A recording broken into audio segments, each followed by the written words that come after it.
తెలంగాణ కాంగ్రెస్ లో ఎమ్మెల్యే కోట ఎమ్మెల్సీ సీట్లపై ఆశావాహులు ఇప్పటి నుంచి ఖర్చు వేస్తున్నారు. ఈసారి ఎలాగైనా ఎమ్మెల్సీ పదవిని దక్కించుకునేందుకు లాబింగ్ షురూ చేశారు.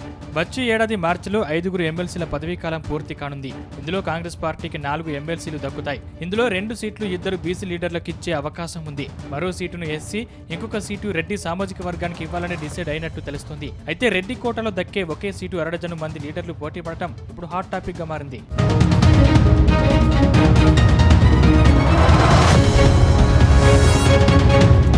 ఇక కరీంనగర్ జిల్లా నుంచి ప్రస్తుతం గ్రాడ్యుయేట్ ఎమ్మెల్సీగా జీవన్ రెడ్డి ఉన్నారు. కానీ ఆయన గ్రాడ్యుయేట్ కోటాలో ఎమ్మెల్సీగా పోటీ చేసేందుకు నిరాకరిస్తున్నారు. ఇటీవల జగిత్యాలలో ఎమ్మెల్యే డాక్టర్ సంజయ్ చేరికను జీవన్ రెడ్డి తీవ్రంగా వ్యతిరేకించారు. ఈ అంశం అధిష్టానం దగ్గరకు వెళ్లడంతో మ్యాటర్ కూలైంది. కానీ ఈసారి ఆయన తనను గౌరవించాలంటే ఎమ్మెల్యే కోటాలో ఎమ్మెల్సీని చేయాలని డిమాండ్ పెట్టడం హాట్ టాపిక్ అయింది.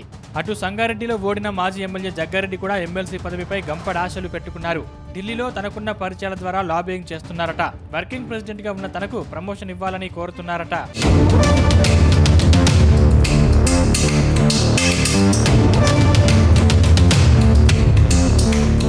మరోవైపు గత అసెంబ్లీ ఎన్నికల్లో వనపర్తి సీటు ఆశించి భంగపడ్డ శివసేన రెడ్డి కూడా ఎమ్మెల్సీ రేసులో ఉన్నట్టు ప్రచారం జరుగుతోంది.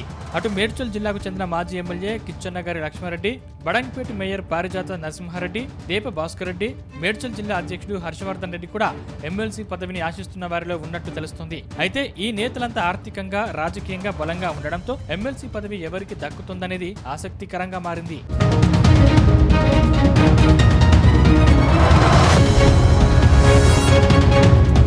మొత్తంగా ఒక ఎమ్మెల్సీ సీట్ కోసం 6 పైగా లీడర్లు పోటీ పడుతుండటంతో పార్టీ హైకమాండ్ కూడా ఆచితూచి అడుగులు వేస్తున్నట్టు తెలుస్తుంది. ఇప్పుడున్న పరిస్థితుల్లో పార్టీకి నష్టం లేకుండా నేతలకు బుజ్జగింపులు చేశాకే ఎమ్మెల్సీ అభ్యర్థిని ప్రకటించే ఛాన్స్ ఉందట.